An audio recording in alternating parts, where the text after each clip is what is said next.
Hi everyone, ఎలా ఉన్నారు? Today recipe వచ్చేసి హోమ్ మేడ్ చాక్లెట్. అది కూడా ఇంట్లోనే ఈజీగా చేసుకోవచ్చు. పిల్లలు బర్త్డేలకు కానీ ఎవరైనా వ్యాలంటైన్స్కి కానీ ఈజీగా ఇచ్చుకునేదానికి మనం చేస్తే ఆ సాటిస్ఫాక్షనే వేరు కదా.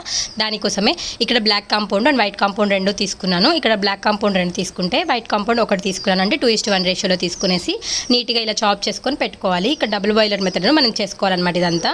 అందుకే ముందు కింద పెద్ద ప్యాన్ తీసుకొని వాటర్ యాడ్ చేసి బాగా కాగిన తర్వాత ఇంకో చిన్న గిన్నె పెట్టేసి వాటర్ ఎప్పుడైనా సరే చిన్న గిన్నెకి తగలకూడదు అనమాట. జస్ట్ ఆవిరి మాత్రమే తగలాలి. ఆ ఆవిరితో హీట్ అయిన తర్వాత మనం ముందుగా కట్ చేసి పెట్టుకున్న చాక్లెట్స్ కూడా వేసేసి ఒక 1 మినిట్ అలా వదిలి తర్వాత కదిలిస్తూ ఉన్నామంటే ఇలాగ నీట్గా వస్తుంది. చిన్నపిల్లలు చేసేటప్పుడు చాలా జాగ్రత్తగా ఉండాలి, ఎందుకంటే చేతుల మీద పడితే కాలుతుంది. ఆ తర్వాత మనకి కావాల్సిన మౌల్డ్స్, సిలికాన్ మౌల్డ్స్ తీసుకొని దాంట్లో మీకు ఏ షేప్లో కావాలంటే ఆ షేప్లో తీసుకునేసి ఇలా స్పూన్తో కానీ పైపింగ్ బ్యాగ్తో కానీ వేసుకునేసి ఫిల్ చేసుకోవచ్చు.